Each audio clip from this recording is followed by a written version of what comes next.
జిల్లా పరిధిలో పోగొట్టుకున్న చోరీకి గురైన సుమారు 46 లక్షల విలువ గల 102 మొబైల్ ఫోన్లను సిఈఐఆర్ పోర్టల్ ద్వారా రికవరీ చేసి బాధితులకు అందజేశారు.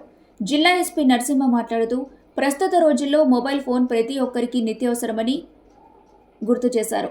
ఇది కమ్యూనికేషన్ కోసం, ఆన్లైన్ విద్య కోసం వినియోగిస్తామని మరియు మన విలువైన సమాచారం, బ్యాంక్ అకౌంట్లు, పాస్వర్డ్లు, సోషల్ మీడియా అకౌంట్లు, వ్యక్తిగత ఫోటోలు మొదలైనవి ఫోన్లో నిక్షిప్తమవుతాయని అన్నారు.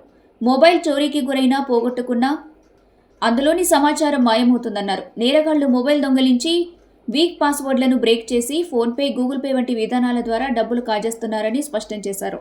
మొబైల్ ఫోన్ పోగొట్టుకున్న వ్యక్తులు కేవలం ఫోన్ మాత్రమే కాకుండా తమ వ్యక్తిగత సమాచారంతో సహా డబ్బులను కోల్పోవడం కూడా జరుగుతుందని అన్నారు. సూర్యాపేట జిల్లా పోలీస్ జిల్లా వ్యాప్తంగా వివిధ సందర్భాలలో మొబైల్ ఫోన్స్ పోగొట్టుకున్నటువంటి ప్రజలకి వాళ్ళ మొబైల్స్ని మళ్ళీ కనుగొని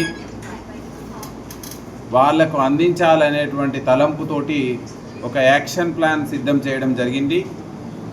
అందులో భాగంగా మనం ఈ సంవత్సరం కంటిన్యూస్గా 100కు పైచిలుకు మొబైల్ ఫోన్స్ని ప్రతి నెల రికవరీ చేస్తూ వివిధ సందర్భాల్లో ప్రయాణం చేస్తున్న సందర్భంలో కావచ్చు, పని చేస్తున్న సందర్భంలో కావచ్చు, అదేవిధంగా దొంగతనం చేయబడిన మొబైల్ ఫోన్స్ కావచ్చు, అదేవిధంగా ఎక్కడైనా సేదతీరినప్పుడు తప్పిపోవడం కావచ్చు, లేదా రెస్టారెంట్లు, హోటల్లో ఇలా సందర్భంలో మర్చిపోయిన సంఘటనలు కావచ్చు, స్నాచింగ్ చేసిన సందర్భంలో కావచ్చు, మీ మొబైల్ ఫోన్స్, విలువైనటువంటి మొబైల్ ఫోన్స్, వాటిని ఎట్టి పరిస్థితుల్లోనూ ప్రతి మొబైల్ ఫోన్కు ఒక అనుభూతి ఉంటుంది. ఒకటి బర్త్డే గిఫ్ట్ ఉండొచ్చు, తండ్రి గిఫ్ట్ ఉండొచ్చు, తల్లి గిఫ్ట్ ఉండొచ్చు, బర్త్డే మెమరీ ఫొటోస్ ఉండొచ్చు, మ్యారేజ్ డే మెమరీ ఫొటోస్ ఉండొచ్చు.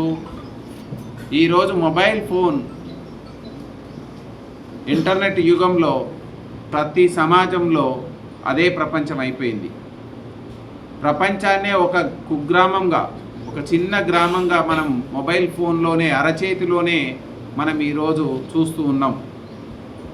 ఇది ఎన్నో ఎమోషనల్కి, ఎంతో విలువైన సమాచారానికి, ఫైనాన్షియల్ ట్రాన్సాక్షన్స్కి, బ్యాంకింగ్కి అనేక విధాలుగా ఉండి ఈ మొబైల్ ఫోన్ పోయినప్పుడు ఆ పోయిన బాధితులు చాలా బాధలో ఉంటారు.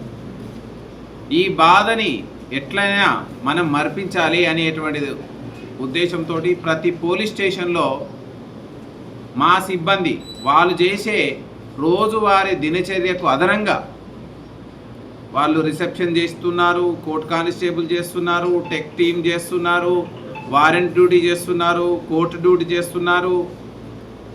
ఇవన్నీ చేస్తూ కూడా మనం ఒక అదనంగా ఈ విధులని మనం ఇవ్వడం జరిగింది. దేనికోసం? ఈ మొబైల్స్ ఫోన్ పోయినటువంటి ప్రజల్లో ధైర్యాన్ని నింపాలి, కాన్ఫిడెన్స్ నింపాలి, వాళ్ళలో సంతోషాన్ని చూడాలి అనేది పోలీసు ఉద్దేశం. దానికోసం ఈ సంవత్సరం 6వ దఫా 6 దశలు అవుతుంది. మనము ప్రతి నెల 100కు పైచిలకు మొబైల్ ఫోన్స్ని మనం రికవరీ చేయడం జరిగింది. ఈ సంవత్సరం ఇప్పటి వరకు ఈ 6 ఫేజులలో 842 మొబైల్ ఫోన్స్ రికవరీ చేయడం జరిగింది. దాదాపు వీటి వాల్యూ మనం చూసుకుంటే మామూలుగా కొత్తవి, పాతవి, చిన్న పెద్ద అనే మొబైల్ లేకుండా 7,15,00,000 విలువైనటువంటి మొబైల్ ఫోన్స్ని మనం ఒక్క సూర్యాపేట జిల్లాలోనే మనం ప్రజలకి మళ్ళీ ఎక్కడో పోగొట్టుకున్న దాన్ని వివిధ రాష్ట్రాల్లో, ఇది ఈ రాష్ట్రం మీ పక్కూర్లో దొరకలే మనకు, ఇది వేరే వేరే రాష్ట్రాలలో మా సిబ్బంది వందల సార్లు కాల్ చేసి ఆ మొబైల్ ఫోన్ ఉన్నటువంటి వ్యక్తులు కొన్నిసార్లు కొనుక్కుంటున్నారు దొంగల దగ్గర. అలాంటప్పుడు ఇవ్వడానికి కూడా పోలీస్కి రెస్పాండ్ కాకుండా మనదైన శైలిలో వారిని ప్రశ్నించి ఈరోజు సూర్యాపేట జిల్లా వ్యాప్తంగా ఈ సంవత్సరం 7.15 crores వర్త్ ఉన్నటువంటి మొబైల్ ఫోన్స్ని మనం బాధితులకు అందజేయడం జరుగుతుంది. మీరందరూ గమనించండి మిత్రులారా, ఇక్కడికి మిమ్మల్ని అందరినీ ఎందుకు పిలిపించినామని అంటే ఈరోజు మనకు సిఈఐఆర్ అనేటువంటి ఒక మొబైల్ అప్లికేషన్ ఉంది. సిఈఐఆర్ అనే పోర్టల్ ఉంది. ఎవరైనా మొబైల్ ఫోన్స్ పోయినప్పుడు నిర్భయంగా పోలీస్ స్టేషన్కి పోయి అయినా వాళ్ళు స్వయాన మీ సొంతంగానైనా మీరు ఆ పోర్టల్లో నమోదు చేసుకోండి. ఖచ్చితంగా అది ట్రేసబిలిటీలోకి వస్తుంది. వచ్చినప్పుడు మన సిబ్బంది ఖచ్చితంగా మీతోటి కోఆర్డినేట్ చేసి రికవరీ చేసి ఇవ్వడానికి అవకాశం ఉంటుంది. సో ఈ సందర్భంగా మీ అందరికీ తెలియజేయడం జరుగుతుంది. మీరు ఇక్కడికి వచ్చిన వాళ్ళు ఏం చేయాలి మరి అని అంటే, మీరు కూడా మీ యొక్క కాలనీలలో, మీ యొక్క ప్రాంతంలో, మీ ఫ్రెండ్స్ దగ్గర, మీ బంధువుల దగ్గర పోలీస్ చేసేటువంటి సేవలని మీరు గుర్తుపెట్టండి, ప్రచారం చేయండి. పోలీసు అనేవాళ్ళు ఖచ్చితంగా మంచి వాళ్లకు చట్ట ప్రకారం మంచి చేస్తారు.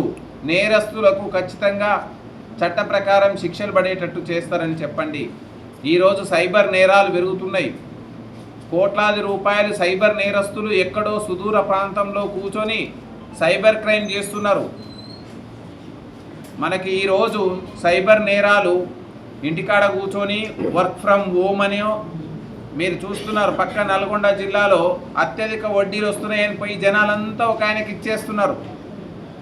అధిక వడ్డీలు వసూలు వస్తాయనేటువంటి ఆశతోటి, ఇంటికాడ కూర్చొని సంపాదించాలి వచ్చనే ఆశతోటి మీరు కొంతమంది చూస్తున్నారు. లేడీస్, మహిళలు కూడా ఈ సైబర్ నేరస్తుల వలలో పడి వాళ్ళతో మాట్లాడి వాళ్ళు చెప్పే విధంగా చేయడం మూలంగా వాళ్ళ గౌరవానికి భంగం కలిగే విధంగా జరుగుతుంది.